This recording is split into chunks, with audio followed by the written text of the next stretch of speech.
గత 20 సంవత్సరాలుగా ఎంతో మంది అంధుల్ని, దివ్యాంగుల్ని ప్రతిభావంతులుగా తీర్చిదిద్దిన జియోన్ అందుల పాఠశాల విద్యార్థుల్ని అన్యాయం రోడ్డున పడేసిన ప్రజాప్రతినిధులు, అధికారులకు వారి ఉసురు ఖచ్చితంగా తగిలి తీరుతుందని తెలుగుదేశం జనసేన నాయకులు హెచ్చరించారు.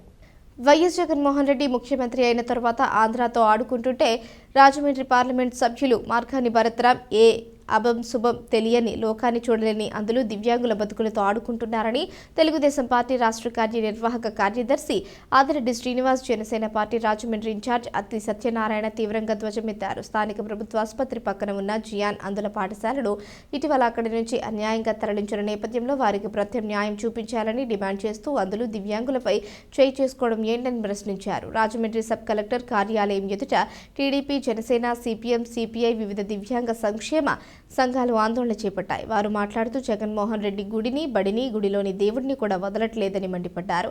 మార్గాని భరత్రం అంత దివ్యాంగులపై ప్రతాపం చూపిస్తూ జాలి, దయా, కనికరం లేకుండా వ్యవహరిస్తున్న తీరు అన్యాయమన్నారు. 3 నెలల్లో టీడీపీ, జనసేన పార్టీ అధికారంలోకి రావడం ఖాయమని, ఆ తర్వాత అదే స్థలంలో వారికి ఆశ్రయం కల్పిస్తామని భరోసా ఇచ్చారు. టీడీపీ రాష్ట్ర కార్యదర్శి కాశీ నవీన్ కుమార్, టీఎన్టీయూసీ రాష్ట్ర ప్రధాన కార్యదర్శి వర్రె శ్రీనివాసరావు, నగర అధ్యక్షుడు రెడ్డి మనీశ్వరరావు, ప్రధాన కార్యదర్శి బుడ్డిగరాధ, ఉపాధ్యక్షులు ఉప్పులూరి జానకిరామయ్య, జనసేన నగర అధ్యక్షులు వై శ్రీను తదితరులు పాల్గొన్నారు. చేయి చేసుకున్నారే, దెబ్బలు తిన్నారే, అన్యాయంగా రోడ్డు మీదకి నెట్టేయబడ్డారే, నువ్వు ఎక్కడున్నావు? ఎందుకు వీళ్ళని పరామర్శించట్లే అంటే అక్కడ వాళ్ళు చెప్తా ఉన్నది ఏమిటంటే దీన్ని ఖాళీ చేయించి రెస్టారెంట్ వాళ్ళకి లీజుకి ఇవ్వాలని ఆలోచిస్తూ ఉన్నారు. ఆ లీజు కూడా భరత్రాము యొక్క అనుచరులకే అన్నది వాళ్ళు చెప్పే మాట. దానికి నిజం పట్టే విధంగా, బలపరిచే విధంగా ఈ రోజు దాకా నువ్వు వెళ్ళి వాళ్ళని పరామర్శించలేదంటే అది వాస్తవని మేము అనుకుంటా ఉన్నాం. ఈరోజు తెలుగుదేశం, జనసేన, సిపిఐ, సిపిఎం వాళ్ళు వచ్చాం. మేము ఒక్కడే చెప్తా ఉన్నాం, అధికారులు జియాన్ సంస్థ మధ్యన ఏం జరిగిందా అన్నది మాకు అనవసరం. న్యాయం అనేది ఉన్నది. అన్యాయం జరిగితే న్యాయస్థానాన్ని ఆశ్రయిస్తారు, జరుగుతుంది. కానీ పిల్లలకి ఎందుకు ఇంత అన్యాయం చేశారన్నదే మేము అడుగుతా ఉన్నాం. మానవత్వం లేదా మీకు? సిగ్గుపడాలి మీరు చేసిన ప్రవర్తన చూస్తే.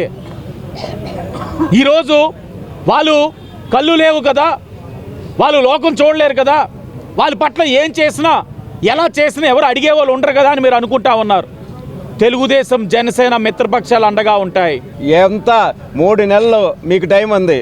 ఈ 3 నెలల టైంలో వీళ్ళకి పునరావాసం కల్పించి వీళ్ళకి సరైన సదుపాయాలు కానీ మీరు కానీ కల్పించకపోతే ఆ ఉసురు, ఆ గోళ ఓట్ల రూపంలో మీకు తగిలి ఇదే జనసేన, టీడీపీ ప్రకారం శాపం చేసి చెప్తున్నాం, అదే అంధుడిగా మీరు అయిపోతారు.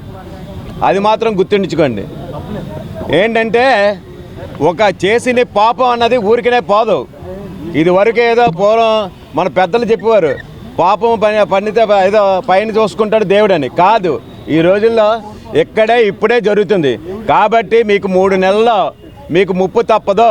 అది ఏ విధంగా ముప్పు వస్తుందో అన్నది దైవ నిర్ణయం.